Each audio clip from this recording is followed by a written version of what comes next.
નો blouse આવ્યો છે। Blouse બહુ જ સરસ હેવી છે, ટીસ્યુ પર આપેલો છે। બ્લાઉઝ મટીરિયલ એટલું સોફ્ટ છે ને તાર ઉપર આપેલું છે, ટીસ્યુ છે। એમાં શું છે કે રિંકલ બહુ પડે, જે આ રીતે પડે ને એમાં રિંકલ બહુ પડે। કસ્ટમરને સજેસ્ટ કર્યું કે બોડી કેનવાસ લગાવીને બનાવીએ તો રિંકલ ફ્રી બનશે। કસ્ટમર બહુ ના પાડતું હતું તો આપણે એનો વિડીયો લઈએ છીએ। અત્યારે બ્લાઉઝની રિંકલ બહુ જ દેખાય છે।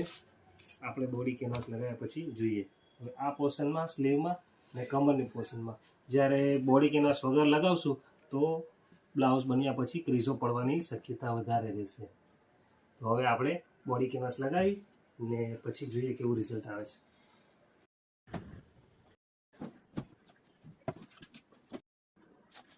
ખાસ ધ્યાન રાખવાનું છે, જે હેન્ડવર્ક છે એ ડેમેજ ના થાય એના માટે એક આપણે સીટ લેવી પડશે સોફ્ટ।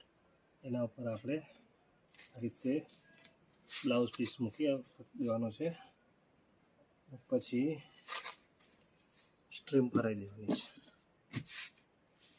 જેથી તમારું કોઈ પણ જાતનું હેન્ડવર્ક, મોતી, કાચ કોઈ બી ડેમેજ નહીં થાય।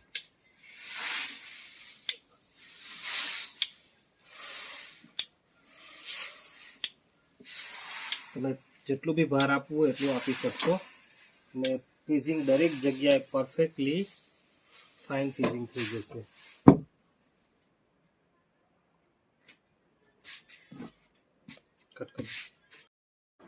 આપણું ફિઝિંગ કમ્પ્લીટ થઈ ગયું છે। હવે ફાઇનલ રિઝલ્ટ જુઓ, કેટલું ફાઇન, સોબર, રિંકલ ફ્રી લાગે છે ને પ્લસ કોઈ બી જગ્યાએ ગેપ રહી નથી ફિઝિંગમાં, બધું પરફેક્ટલી થઈ ગયું છે। Back side, sleeve, work, stone હોવા છતાં બી દરેક જગ્યાએ ફ્યુઝિંગ પરફેક્ટલી થઈ ગયું છે અને બહુ ફાઇન લાગે છે। અહીંયા કેમેરા મૂકો, જો એક્ઝેક્ટ પરફેક્ટલી મોતી વર્ક છે, સ્ટોન વર્ક છે।